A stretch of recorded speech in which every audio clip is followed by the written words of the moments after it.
Education, Laurie Kilmartin. We're starting now. Hello. Well, were you a part of the Brad Stein Twitter this weekend? There were so many weird Twitter. I forgot about that. What was the Brad Stein one? There was a lot of Twitter comedy or comedy related Twitter fun this week. Brad Stein, and I remember reading about him in like the New Yorker or something. And he builds himself as God's comic. He's a Christian comic. He makes shitloads of money. And someone was DMing me and said that he was just like this massive hack in the 80s and 90s and Evening at the Improv and all that stuff. And that he's just like, he turned Christian and he's like a merch monster, right? And so good for him for you know what, figuring out the angle clearly. Happy, yeah. I really, no matter how awful they are, I'm happy a comic figured it out. And please tell me if I could do it without becoming horrible. I'm in. So maybe there's that is the catch. That is unfortunately the catch. Awful. So anyway, Mike Huckabee has his version of the Tonight Show, and I don't know what channel it airs on, or if it's just on YouTube or something. But he has. Is it like a Tonight Show? Is it a panel-y? They have a band with mullets to the stage right, and they have a performance space for a stand-up, and then they have Huckabee at a desk and a couch for guests. So isn't he a governor? Isn't he? No, he used to be the governor. He's been retired for a long time. Okay. Right. So this guy Stein, someone posted a set saying, "Is this the worst stand-up you've ever seen?" And I've never seen so many elements of Twitter agree. We all came together to go, yeah, it was bad. So he just did really, really bad shit that I've already forgotten back, because then I started watching other videos of him. I'm like, is he always this bad? Is the audience always this silent? And he is always that bad. And the audience is sometimes a little more vocal, but not much. But I mean, in a Christian crowd, you're not going to destroy, and they don't need you to. You just have to be mildly amusing in a clean way, and they're fine with it. That's because I think the creepy Christian fans of stand-up comedy who think that they should go to stand-up, so they go, are literally like when someone at work in like a regular corporate job says something funny. Yeah. Right. And there's no expectations. So then they get a laugh. And it's such a horrible, somebody said something to me today. I was talking to a friend of mine and she said, spirituality is all well and good. I mean, I don't have a problem with it, even Christianity. And I was like, holy shit. Okay, calm down. There are decent Christians in the world. And the fact that you have to go, obviously the gold standard of some sort of religion is Buddhism or Hinduism. But, I guess if you're going to be a Christian, okay. So it was really weird. Yeah, I couldn't watch Brad Stein. Do you know why? Because I didn't want my head to explode. And but he did. I liked your comment. I watched it on mute, which is one of my favorite things. And he did bow repeatedly. You say that he did? Yeah, he would do. I mean, it's such an over-exaggerated lean in on the punchline. I was like, this is astonishing. And it reminded me of this thing that's I think it's still a Bay Area comics thing, and maybe some of the Bay Area comics don't know where it came from. But Larry Bubbles Brown used to make fun of this one guy. Well, I guess it was a bunch of guys in the early 90s, late 80s, whatever, that would do a punchline into the mic, right? Like they'd lean into the mic and their voice would change. And his thing was always like, in the car, because the punchline was always this crazy thing that was happening in the car on a date. Larry does that sometimes. He doesn't know that he's made fun of that so bad that he sometimes will actually do a punchline like that. No, it's just a tick he can't get rid of now. But I don't even think the audience knows what he's doing. But the comics are like, you don't know whatever. I missed the first quarter of that, so I had to literally, when I first saw Larry Bubbles Brown, I was like, who's this guy? And then I listened to the punchlines and I was like, oh hell, All right. Because they're very funny punchlines. Super dark, always dark. He's always like a guy, like if he tells a joke twice, he's already bored with it. So then he'll be like, just to entertain himself, maybe. I don't know. But the point is there was like a very, I mean, I'm sure comics are still doing it, but there was a style of comedy where you weren't subtle and you just, and sometimes it's because the jokes were bad. So you had to do a big performance during the punchline. So the audience knew that was your punchline. Yes. Yep. So he did a very exaggerated forward bow, like almost so taking crazy. An E, right? Yeah. And then on the couch, the audience is silent, by the way. This I think even for this crowd, it was a bad crowd. Because maybe that's why he was bowing forward so much. Like maybe his normal bow is only a half bow, but this one was like ridiculous. And so he sits on the couch and he starts riffing with Huckabee. And then he makes fun of the charismatics. Like they're like it's Burbank and someone's doing an Armenian joke, you know, like, Glendale's in the room, the charismatics. What are the charismatics? They're a kind of Christian that's super, super strict. Like Pentecostal. Wow, that's like that's an inside evangelical comedy. Totally. Smokes. Good for him for that, though. Yeah, I mean, I kind of literally. Pardon? Jesus, literally. That was all I said. Go ahead. I missed the part the literally part. Jesus. You said Jesus. I said okay. So anyway, it was like all the craft work of like 90s comedy done in a Christian setting. It was very fascinating. And then I watched some of his other stuff, and it was like this is what bugs me about, well, anytime a comic does that, it drives me nuts, but conservatives seem to do it a lot, is they cherry pick, you know, a news story, and they take out all the parts that don't support their punchline. So it was about COVID, and you know, when you're standing, I guess COVID will get you, but when you're sitting at a restaurant, you take your mask off. I guess the COVID goes over your head. It's like, no, everyone said dining was actually a bad idea as well, and no one really thought it was a great idea to reopen.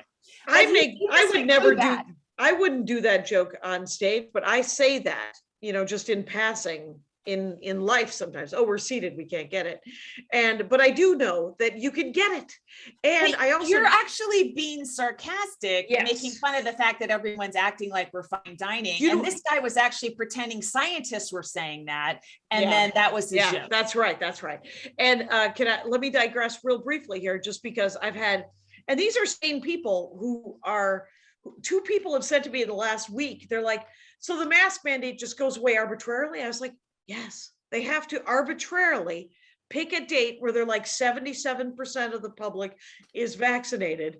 The other, 23% either are immunocompromised and can't get vaccinated, or they get to die. And we can't wear masks forever. We could, but I don't want to, because I'm bored. And so I'm done protecting those people. And the immunocompromised, I'm sorry, science will continue to work on something, right? And that's what the government's saying, or that's what you're saying? That's literally me, the Jackie Cation asshole. That's me saying that this is, and I gave you an opportunity to not be an asshole. Did you notice that? I fucking sad gave you a lifeline, and you're like, "That's all right. I'm going to drown." Why would I lie? And but the craziness is that this is like somebody who's vaccinated and boosted and is all on board, who is like, well, how could they just remove the mask mandate? It's like, because they're the government. Eventually, the government has to go, well, we're going to stop enforcing this one thing because we've reached what we think is the saturation point of people getting vaccinated. And we're going to concentrate on the next thing, which is getting children under 5 vaccinated. And we're going to concentrate on the next thing, which is whatever it is, right? And I'm like, you don't get to say the government is being arbitrary, because the government is always arbitrary. Because that's how you have to govern. You have to make laws that are for the greater good, and then hopefully you don't enforce them with a stick when someone is immunocompromised, right? So but it's just craziness. Anyway, but I've digressed from that horrible comics. what set. they should have said in March of 2020 is it's airborne. They knew it was airborne. It's airborne. You need to wear a mask. We don't have enough masks. But they didn't say that. Instead, they said, you don't have to wear a mask, wipe down your groceries. Like they were real fuzzy about it. And the real problem was we weren't prepared and we didn't have enough masks for everybody. But they didn't want to admit that. Yeah, I don't know. I mean, I hate meetings with the power of the sun. And sitting in a meeting, there's going to be some goofus on the left or the right. Or there'll be someone in the meeting going, we can't tell people we don't have enough of anything because there's people dying. So we have to come up with another story. Yeah. And that is just politics. That isn't governance. Yeah. So, but Brad Stein, terrible non-comic of the week, Brad Stein. What do we think about but it was fun on Twitter, right? We all had a good time. Watched. Yep. And then someone's made there's a lot of memes now of him doing his punchline selling face that are available for everyone to use, even non-comedians. So I encourage you to find the Brad Stein meme forward to make your very obvious and actually not funny point. Right, because memes are just what they are. The gif, the gif of the world. What about the woman at the AMC in Burbank? I didn't watch her set either. Couldn't do it. Yeah, you were totally out of the loop on this. How do you enjoy Twitter if you're not enjoying these things? That's the fun part. My Schadenfreude, whatever it is. Schadenfreude. Well, yeah, I can't. It's not fully developed so far. Okay. It's I need 2 degrees of separation for me to enjoy somebody being not smart. So it's This woman, this AMC is right above Flappers, by the way. And if you guys saw, I put up a set on YouTube where the fire alarm at the AMC was going off, and it totally ruined my set, right? So it's this AMC, and I guess the projector was broken at the I forget the movie that was being debuted. Or Batman. I thought it was the Batman. Oh, was it? Okay, great. So it wasn't a premiere then, but still. So this woman, a comic. She just hopped up. She hopped up and she started doing working on her bits. Didn't amuse the audience. No. Well, Hollywood. I mean, first of all, people should know that in Los Angeles, anytime you take yourself out to lunch or dinner, you could have stand-up comedy happening at you. It could happen. You thought you were going to a bar with a friend of yours to have a conversation. They're like, hey, in 5 minutes, there's going to be stand-up comedy. And you're like, oh, good, that I have a chance to pay and run. Let me get my clothes in the dryer and get out of here.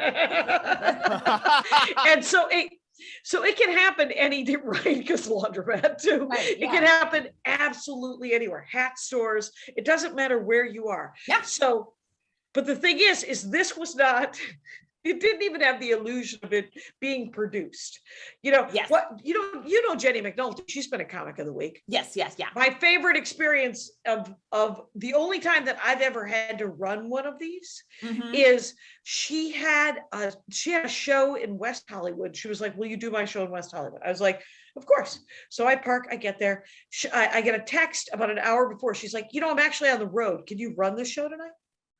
And I was like 2 hours before, and I was like, wait, what? She's like, all you have to do is host, talk to this guy, he's the bartender. And I was like, okay, do you have the list? And she's like, okay, yeah. And so I walk into WeHo, I walk up to the bartender, and I said, hey, so I'm supposed to host the show tonight. And he goes, oh, good. Where do you want everything? And I was like, what? And he said, this is the first night we're doing this. Oh. And I said, oh, and she really she threw me under the bus. Over. I love Jenny Mcnolty, but holy hell. So I was mention that, Jen. So I was like, there's the dance floor. All the speakers are, of course, pointing toward the dance floor, but right. Sure, let's do it. And so we get the mic, we get everything set up, and then it's, a couple of the comics show up. So I start going table to table 10 minutes before, going, just to let you know, there's going to be a stand-up comedy show in about 10 minutes. So either settle in, and I can promise that I'm funny. I did not book this, or get your check. So and they lasted for a good half an hour into what was an hour 15, hour and a half long show, and then most of them left. But it's for her to get up. Did you listen to the set? How were the premises? I didn't listen to the set. I didn't. Fair enough. But did you you know who she was? No, I didn't recognize her. But Okay. I read the commentary, and I love watching a guy comic who sucks, but if the female comic isn't doing well, I don't want to see it because it hurts me on a cellular level. Right. And I don't know if she wasn't doing well or she wasn't funny. I don't know. And I didn't want to know. I just existed on the outside of that story. Now, when someone was describing Brad Stein as the worst comedy they've ever seen, I clicked on it immediately. You're like, I need to see this. I need to watch it multiple times and see more of his videos, right? I guess women haven't come far enough in comedy, or they haven't been allowed far enough in comedy for me to actually sit and watch someone, bombing and kind of missing it on social cues. It makes me go, oh no, there's still a bunch of people that think that's what all female comics are. And I just didn't want to be part of it. Right. Right. I think that when it's a bad male comic too, I just think, that now people think this is what stand-up is. No, I think that's what they think men are. I get very excited and aroused by that. But the discourse around it was hilarious. It was so fun. Everyone was quote tweeting. It was a lot of fun to be a comic. And then I guess here's the other thing that made me not want to click was, I guess she's a single mom, and I'm like, oh no, home. And then she bills herself as a momic, which, you know what? I'm sure it works. Get your money, get it. That's fine. But I'm like, it's another hook. And unfortunately, cringe. Well, that's because we were raised in comedy to believe that hooks were hacky, and that that in the end society will get back at you. You will be respected. Or that's what I always felt. I also feel like I'm a comic. Yeah, I'm also a mother, so I talk about that, but I talk about a bunch of other stuff. So I don't want to be defined by certain parts of myself. And so why would I self-define and help you marginalize me? That's what I exactly. Yeah. It's the same thing when anyone calls me a comedian. Yes. Just steam comes out of my ear balls, and I say, please call me a comediette if you're going to do a diminutive. I think at this point they're calling me comedy elderly. Oh, you fear the ageism. So I did so many sets this week. Plus I also did a couple of online things. Oh. And what did you do? Well, I was in New York till yesterday. Okay. So this week, I went to New York.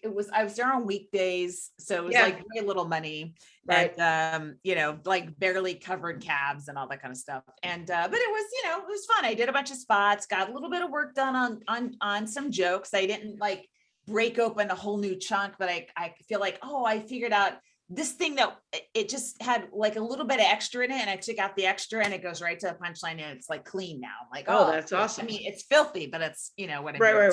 Yeah, it's tight. Yes. Crisp. So that was cool. And it was cool to see people, et cetera, et cetera. Was it Nadia who worked with us at the Bell House? The only other comic I saw wearing a mask at all times was Nadia. It was just so people are done. People are monumentally done. And so I was asked up until I went up on stage, and I put it right back on afterwards. And I think everyone just assumes I have an autoimmune disorder or something. I don't know. It's just weird, but whatever. I mean, there's a second Omicron variant is multiplying as we speak, and I just don't want to get it. Sorry. Right. Did I tell you that somebody, I think I did tell you this, that it was because it happened a couple of weeks ago. It might have been in Seattle. Someone said it was like when that guy said you don't have to wear a mask. Yeah, right. Some right. guy said to me that I didn't have to wear a mask. And I said, do we know each other? And then he walked away. So, and I left it at that. I did, hey, I finally found out where all the cool kids are hanging out, Laurie Kilmartin.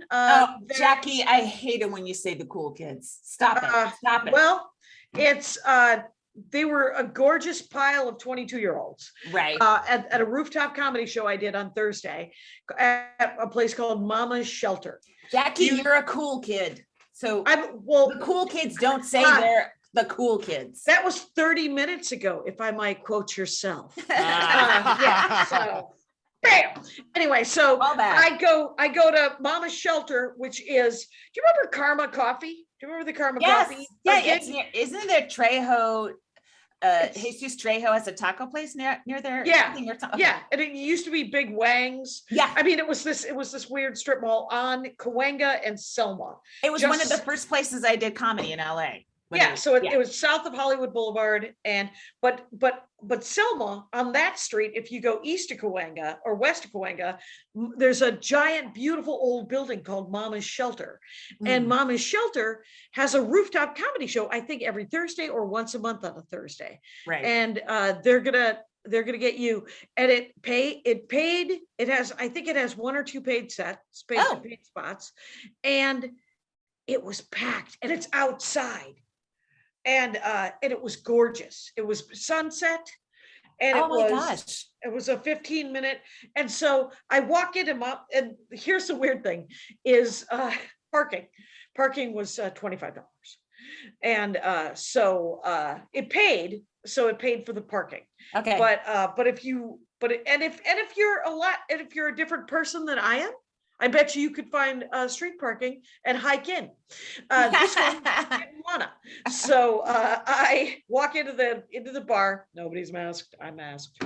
I'm like, is there comedy on the rooftop? And the guy goes, yeah. You go down to the end of the bar, hang a left, and there's an elevator. So I go and he said, oh, there's also stairs. He yells after me, and I look at him. And I go, what do you think's gonna happen? And then I walk to the elevator. Who would say that? It felt like a lot. So I find an elevator, and I get up there. It's packed. There's got to be 200 people on the rooftop. Wow. And they have food and they have beverages, and it was lovely. And everybody, and there was a lot of gorgeous people, and they got all of my jokes. And it was super funny. Jody Miller, she was the other 15-minute spot. Did you see her set talking about her daughter? Yep. It was great, so right? Funny. So funny. God. Yeah. God. The naming of the kid. Oh yeah. Such a great bit. And you find Jody, if you're in LA, you gotta watch it. You gotta find her doing this stuff. It's so good. It's so good. And so she killed, and then several other people. Ray Lau went up. Ray Lau used to clip out. Oh yeah. Show. Mm-hmm. He did good, but he was like, how about this one? And so I think, and I was working on new stuff. I have to say, so I've done like 5 sets in the last couple of days, and I figured out a way to go with my weird. I have a weird. The bit is, I can't even tell you what it's about because it's so new. Yeah. And I did it. So I did it there, and then I did it at Eliza Skinner. She's got a show at the old Fake at the Yard. Remember the Fake Gallery? Yeah, I've been to the Yard a couple times. Once they told me it was the Fake, I was like, oh, I see the contours of this place. Yeah. Now I can, and it's got all chairs set up. It's very beautiful inside. And it was me and Solomon Giorgio, and Eliza Skinner has got the greatest bit about her not stepdaughter. Holy smokes, it's so funny. Is she married? Did she marry? No. Oh, okay. No, that's why she's not. That's not a stepdaughter. Oh, okay. She's like, I'm your dad's girlfriend. It's much cooler. Anyway, but it's such a great bit. And then, so I did it there. And then last night, I agreed to do a Long Beach set. Yeah. In the backyard of Reza Asghari, I think his name is Reza Asghari. Yeah. And he said he's looking for comics. So allow me to tell you that it's REZA.Asghari, ASGARI 78 gmail.com. Jackie, what are you doing? Yeah, I gotta He cut that. said I could do it. This is a podcast dozens of people listen to. Yeah, and he better book I me and told him Laurie he's gonna first before anybody else scoops on this. If you listen to Reza, Right. that is part of the deal. Right. Well, you have the advantage, Kyle. You can email him right now. And What was that email so- address again? reza.asgari78@gmail.com. So, but it was actually really fun. And his girlfriend and the co-booker and the guy who runs it with him, their girlfriends cook food for the audience. Nice. Like last night, they had 2 giant sheets of lasagna. Wow. And it's a BYOB because it's in the backyard of this house, Yeah. but it's beautifully set up and it's in Long Beach and it's super fun. The audience was really nice. And yeah, We should do another yard show, Jackie. Yeah. our life. Yeah, we totally should because Fun. your yard is so perfect. Yes. You've been texted. So I said I would do that. That was at 8. Yes. And then I told Ron Lynch I would do the tomorrow show. Oh, nice. Um, That's really late, right? Yeah, it's got to start on the tomorrow part of tomorrow. So it has to start at midnight. I got up Yeah. at 12:45 a.m. And Oh. then, yeah. I I'm don't know. back. I changed Yeah. my notifications, but I was still paying attention. No, Unlike you, who totally disassociates while you're texting when I'm talking. I heard you. You had to start, you started on the tomorrow part of Ron's show. Yes. Oh, so you're 5 sentences behind me. Good for you. Because you weren't paying. It's fine. It's all good. I Whatever covered it was. myself pretty well. So I left Reza's place and I went to Flappers and I was like, thought about trying to get in and trying to do it. And then instead just went home and slept for an hour and a half. And then I got back in my car and Oh, drove to the Elysian. oh my God. Yeah. And What's the audience like at this point? the 12th at the 12 o'clock show. Yeah. It's like 20 people. He's got a regular crowd that varies between, I think, like 15 to 50, Mm-hmm. depending on the weekend. And it was fun, but it's it's a kind of a variety show, so people can do all different kinds of stuff. Because Ron Lynch, Yeah. He's a variety of a man. right, he was telling me how sad he is that he doesn't have merch, and I said, just sell some props. And he was like, what a great idea. What about this item? Oh And I my said, then you God. won't have to pay for luggage. That sounds fun. It I was had good. a- Do you have a set tonight? What? Do you- No, not Sunday? tonight. I had a corporate last night. Oh, that- that's right. Oh my God. Oh my God. It's for somebody I know in a different part of my life, right? So Right. it's this person's company and the guests of his company. Well, first of all, it was at an Elks Lodge, which is all right. That's a problem. It's always an That's Elks Lodge fine. is always a 70-year-old building with 69-year-old wallpaper. and And- 68-year-old men. Yes, yes. And just pictures of white men wearing some bizarre sort of Da Vinci Headwear. Code, a nice car, jewelry. It's like, what are you doing? Da Vinci Code. If you were here in person, I would high five for you. For that reference. Well played. But that's fine. So the audience is it's a lot of retired federal agents. So first I was like, oh, I'm gonna do, it's like some retired ICE agents. I did do a family separation joke at an ICE agent. And then there was Department of Got to see Homeland stuff. Security. Oh, And here's the thing, like I had all these like dark, hard jokes that I figured they'd get mad at. But then I got there and it was like, I felt like if they were currently serving, they might have been more into it, yeah. but they were older and their spouses. And it just seemed like everyone is sort of out for a nice night. And you thought, why ruin that? Well, here's the thing. DHS was started in 2003. So I was going to go, oh, I heard you guys were on time, which is weird because you were 2 years late for 9/11. But then I was like, oh, that's not going to work at all. And I want this check to clear.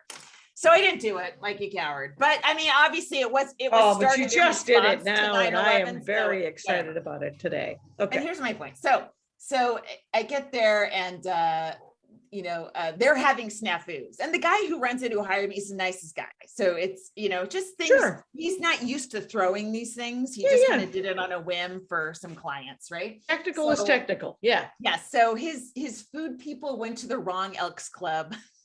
So they got there late and they didn't bring enough food.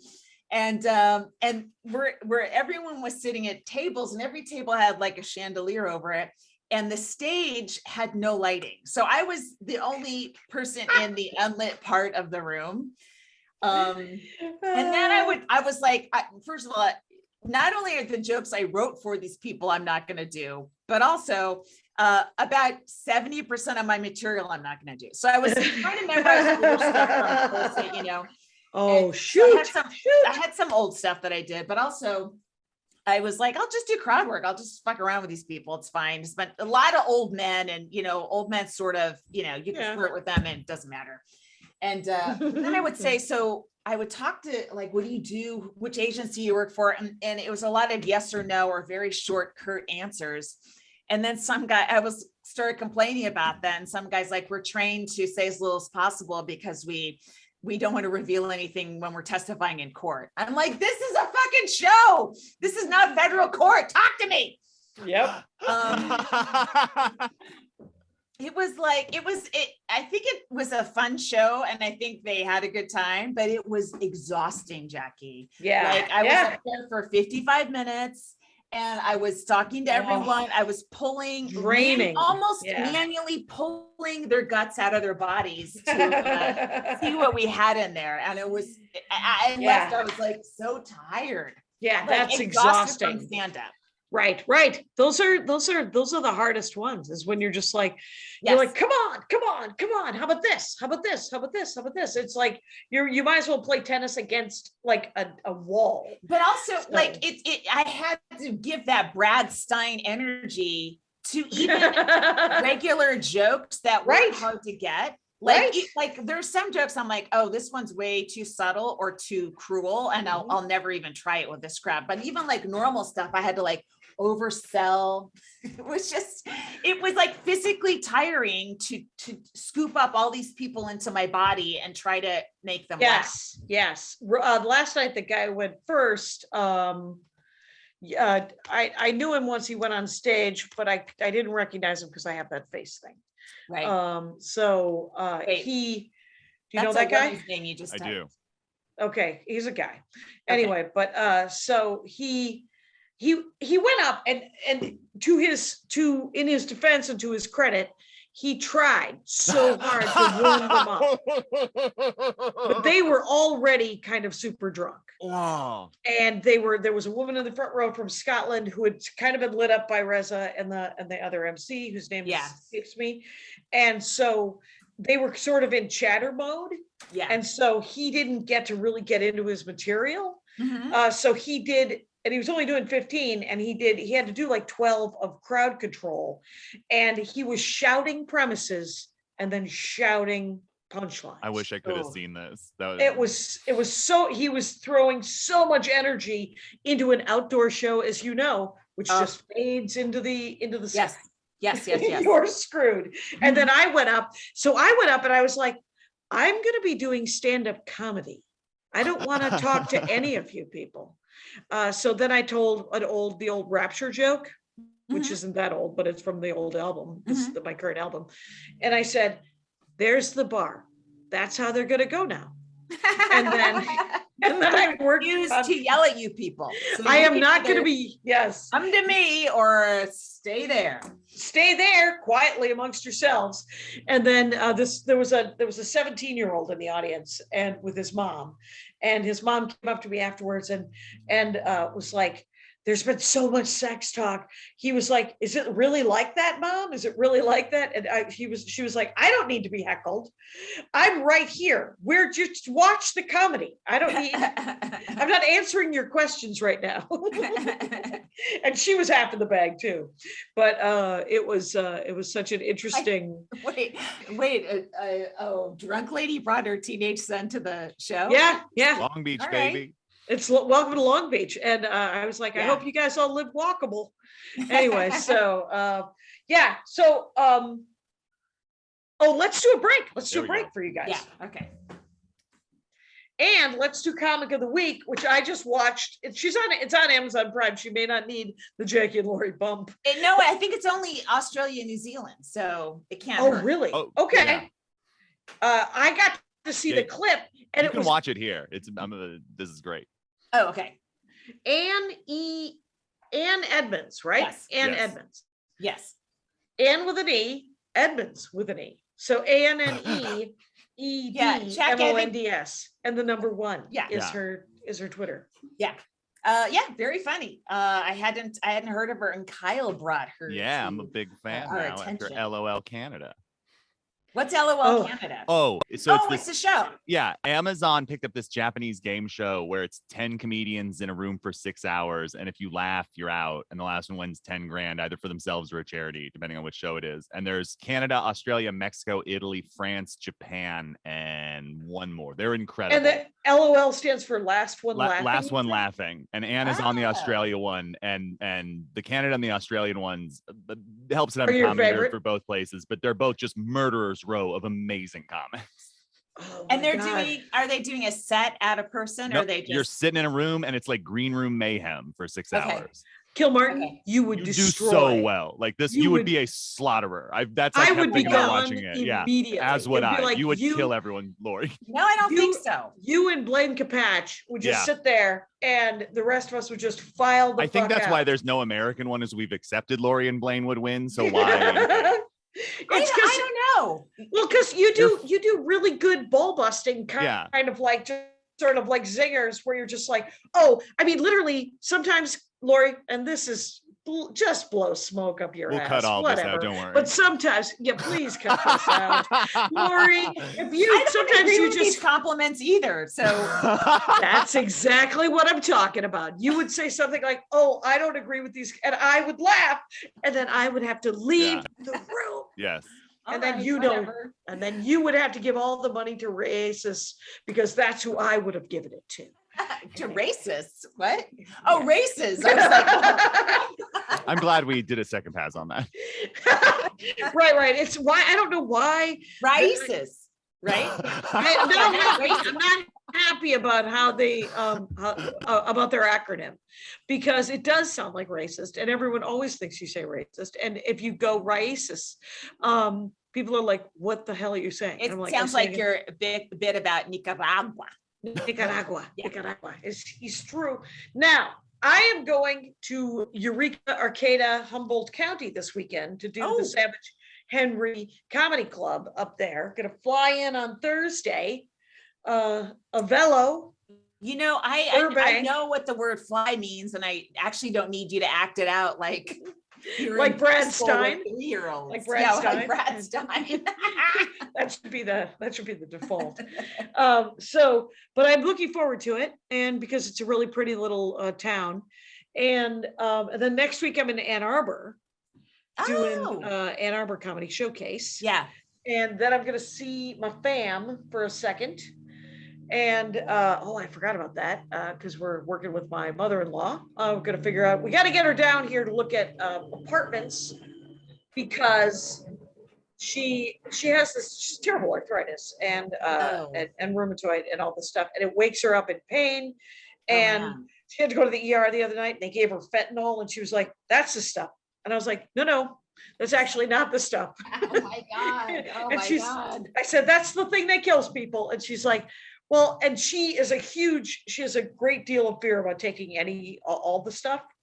My mom was the same way. Yeah. Yeah, the meds. And she doesn't want to get addicted. Yeah. She doesn't want, she doesn't want to be junked up, but she wants to be out of pain. And so, but How we have old to is she? She's only 75. Oh, when you're 80, I think it's okay to get addicted. So she's just got to hang on for 5 minutes.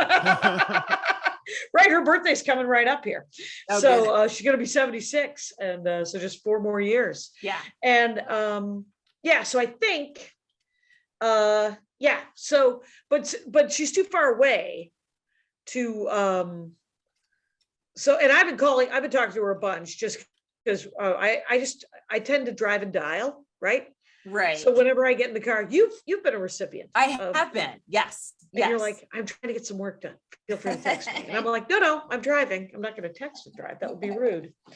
Anyway, so oh, and the Moon Tower, my Moon Tower Dork Forest is going to be Guy Branum, Deb DiGiovanni, and Chris Cubis. Oh my God. Are they all are it's 3 different pods? No, we're going to do panel. And we're just going to talk in general about the things that they love. And we're Okay. going to sort of riff on. Oh, that's cool. That's an incredible lineup. Wow. It's an incredible lineup of just, I mean, just speaking of that LOL show, good Lord. Yeah. Guy Branum. Yeah. Deb DiGiovanni's on the Canadian one, you said, right? Yeah. Kyle? Yeah. That's why I figured it out for a second what it was. Yeah. Awesome. Did you sign up to get your album money from 800 Pound Gorilla? Yeah. So when do we I signed up for just a regular Suppose- paper check. When do we Oh, did you? get that? The 31st, I'm told. Of March 31st, it goes out. Yeah, at the end of this month. Do you have And any so- idea what yours is? This is just for No. album sales. So do you have any, you don't have any idea? Huh? I got nothing. And my money was better this month because of the new album, Mine wasn't. but my rights money was down because I signed the 800 Pound Gorilla where they get the rights. They get the rights money. So if So they're they're getting half of the album. I you get, just- yes, yeah, so I get the artist, and Sirius stopped playing my earlier stuff a bunch, which is a pain. Oh. But Yeah. I've I've been hoping for some kind of windfall since October 26th. And it's like, what the fuck? Whatever. Yeah. It's but what I am gonna do with 800, I believe, is, and they're looking at it right now, is the Horcrux DVD. Mhm. They're gonna put that video on their YouTube channel with ads. Because, and I should get my ad money from 800 on the end of this month as well, for this first 6 months or whatever it is. Oh, for November. your special? Yeah. Okay, that's For cool. the video. I should get that. But the 800, the crazy thing about the Horcrux album was that it was put out on stand up, right? With Dan Yeah. Schlissel. Doesn't and he doesn't take rights money? No, the deal I had with Dan was because he wanted to do my albums. I was like, I want all the money. You could have the download sales. We'll split the download sales. We won't split the streaming. And which is where a good portion of the money is, which is what 800's Well, all making. of it is. Yeah. Well, now, I mean, previously then it when I wasn't, did Bread yeah. and Horcrux, there was more download money. And but the thing is the album Horcrux and the special Horcrux have about 40 minutes of the same material. So whenever I post it on TikTok or somewhere, his distributor has a copyright infringement, and I am not allowed to post my own special, the video. And so I have to send URLs, and it has to go on some sort of whitelist where this is an exception. And so Right. we're gonna have to figure that out for sure for 800 Pound Gorilla. The thing is so like right now, Staycation on 800 Pound Gorilla, the video has probably close to 60,000 views, which is great. That's Except for incredible. Well, Chad Daniels' last special has 460,000 views. Wow. So I would like that because it's affecting how he fills rooms. Wow. And Yeah. the Improv books him at all of their giant weirdo clubs Yeah. where perfectly nice people work. I love the staff. I always love the staff at an improv. And I Right. always walk into an improv going, why is this room so big? I know. And why isn't this room got at least a curtain so you can make it smaller? Sure. Because and why are the ceilings so high? So, but I want to do those towns, and those towns Mhm. are attached to those chains. So I actually had a really good time. The one time I did Tampa, Florida, I Mhm. opened for Maria, but it was like an opera. It was like doing Carnegie Hall almost. Wow, that's Carnegie how Hall. big it? It was Wow. big. Carnegie Hall was done, by the way. I did that with Brian Regan, and it's an obnoxious thing to say. Oh yeah, I see. It it is. I am about to log off. I've heard about your Carnegie Hall days, Jackie, but yeah, let's bring it back up again. I Well, was you at an know- Elks Lodge last night. So yeah, I'd love to hear about Carnegie Yeah, Hall. I did a set at 1:40, 12:40. Anyway, All these gigs sound great. Yeah, exactly. Kyle's like, I They're would like to do gigs. all of them. You did stand up at Yeah. them. Win. Yeah, so I'm actually opening for Brian on his his end of June run in the Northeast. Oh, nice. And but a friend of Andy's is getting married the week before that on Cape Mhm. Cod.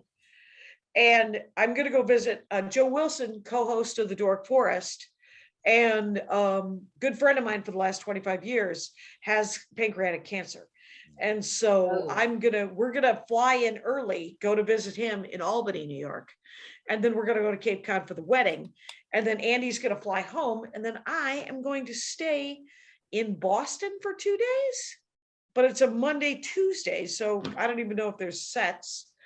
I'm And sure then there's sets. Yeah. I gotta find sets. So what's more Uh, important is there's my ancestors' graves in Albany, New York. Yeah. Oh my God, I will have a car. I will do what I can to go Thank at you. least Thank you.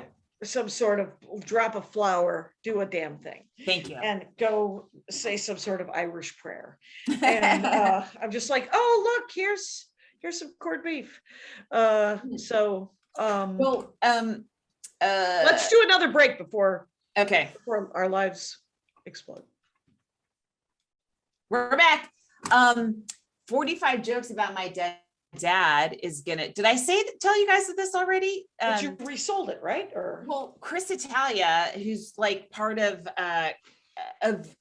the group of that produced it for me, right? It was Dave Kimowitz who was murdered, and Chris, and so it just took a while to figure out what to do with it, I guess. And they've started their own streaming company where they're going to be putting up comedy specials. So anyway, my point is it will be available for people that want to see it, again, probably with ads, pretty soon, I think. great. So, That's awesome.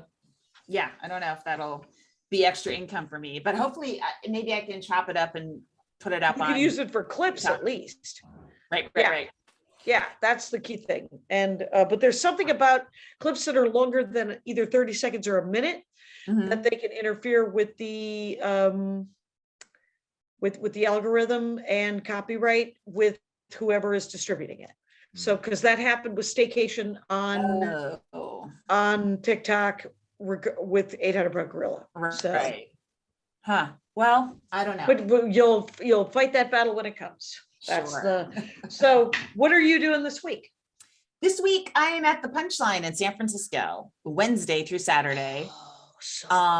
If you're anywhere near the Bay Area, drive on out, drive on up, drive on over, drive up. I don't know where you're coming from. You can't come from the West, of course, unless you're flying in from Hawaii. Yes. But otherwise, come on out to the Punchline, man. Wednesday, Thursday, Friday, Saturday, it's a full week. Finally. Yeah. Well, I guess I had a full week last time. Last time I was there, I shot my album. So, there'll be a couple bits from the album, but mostly stuff that's not. And I love that room. I always feel like that's the room I fixed my long running Anne Frank joke where I hated the ending for 2 years, and I fixed it in the nick of time for the album. Yep. So I always feel like San Francisco sort of does some operating in my head while I'm not trying. It's you know what it is? It's the chemicals of the home club. The chemicals, it relaxes you. It lowers because you know how to work that crowd. You know how to interact with that room. True. When I go back to Acme, for me, to some extent, the stakes are lowered, right? Yeah, right. In the way that I'm just like, I love these people and these people love me. So I can play around a little bit and I can find that punchline. I can find that transition. I can tighten that thing up because they are already on my side. And it's not that it's not true in every other room in the country. It's just for some reason, that's where I came up. And I feel like I'm in a vat, as Maria would put it, a vat of rising bread dough. I am it's cozy. How did you feel? Because the punchline was the hardest club to get into when I was growing up. Yep, exactly. That Acme was as well. I don't feel like that level of comfort necessarily. Like, I think I would feel that at the zoo, the Holy City Zoo, if it was still open, because all I had to do was get there on time for the sign up at 8:00. But Molly, but you get a week every year. Yeah, I think I have enough of a draw there where I get a usually like a week every like 18 months or something like that. Okay, you know? more of a year. I know TikTok star with 5 minutes, Jackie. I'm actually a stand-up for 55 minutes, so it's harder for me to get work. Yeah. No, but that's not comment on the punchline. That's just comment on every club right now. Right. Well, and they're trying, God bless them. They're trying to stay in business, you know? Yeah. Sorry, I've been affected by Brad Stein now. That's who he ends all of his shows, is God bless you and stuff.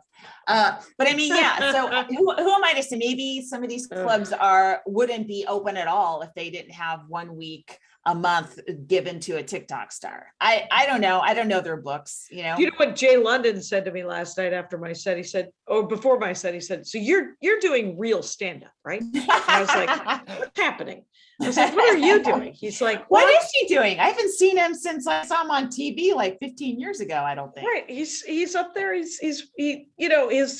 a character, but but it's a lot of non sequiturs and it's a lot of silliness and it's smart silly. Yeah. I believe because of what he's doing, it takes more time, and you have to, to sort of get to that place, that sort of non sequitur silliness. Yeah. You got to find the exact non sequitur silliness. So it's very much a Rubik's Cube of it's a lot harder story with the punchline for me. Like, I can't do it. I don't. Sure. Does he still like dress like a house painter? He was wearing a hat. All right. It was like a little it was not a fedora, but like an old timey hat. Mm-hmm. And you know where I went in New York last week? Where? I went, and I'd never done this before. I went to the Rose Reading Room in the New York, the public library at Bryant Park, whatever, the big one, like the big New York City public library. And I went there with my my little iPad to work on the novel, and it was just so cool. It's such I think I've been in it before, but I don't. It's one of those things like Alcatraz in San Francisco where you're like, I'll go there one day. Mm-hmm. I'm sure I will, and I never got around to it. But to actually feel like it's utility and not like an obligation to see something, it was really cool. Like I just want to. I want to be able to go there all the time. Oh, that's and just interesting. sit there and write. You're just surrounded by people. They're all working on shit, and the librarian's like, quiet. Like, they're real librarians telling people to hush. I loved it. It was awesome.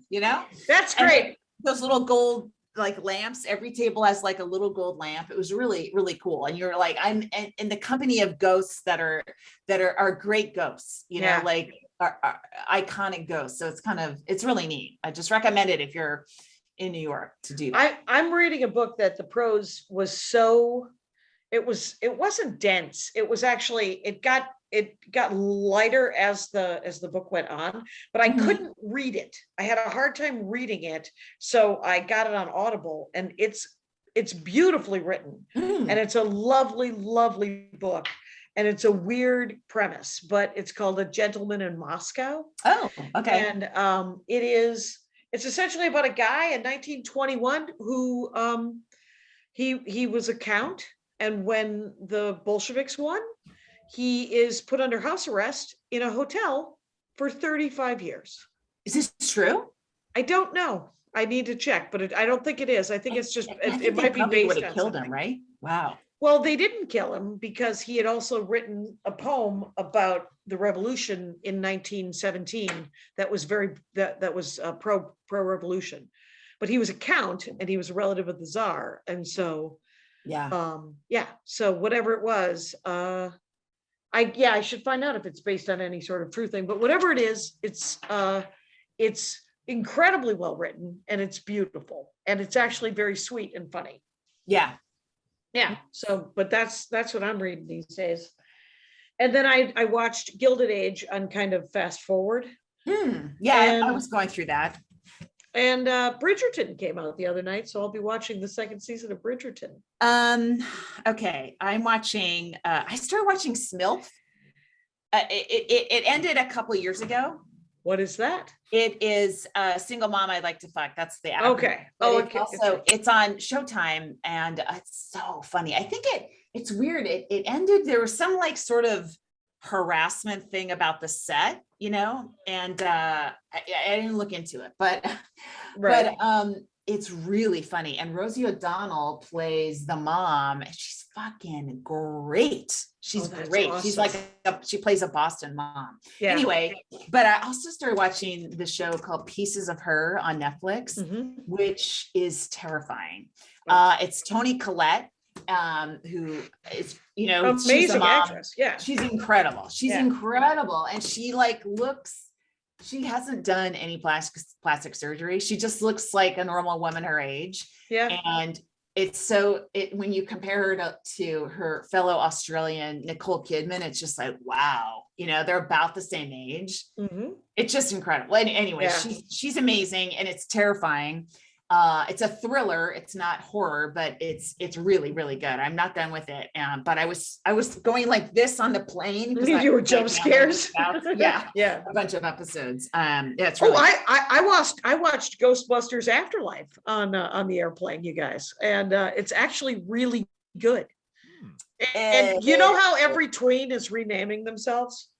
You know, everybody is like, no, my name is Scorpion now. I don't like no, I have a tween, so I'm not. No, I've never heard that before.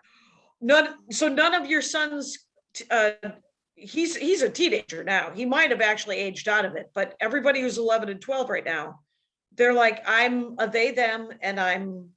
And it's not everything, obviously. It's but it is sweeping the nation. And I'm renaming myself Podcast. There's an 11-year-old in Afterlife. I knew there was one 11-year-old that you're basing the sweeping generalization. No, I'm not. Everybody, okay, there's this one. Oh, okay, Jackie, I got it. Nope. And she's mad. No, I'm gonna tell you, I'm gonna laugh, and I'm gonna have to leave the room because it's laughing out loud. And so last one laughing, but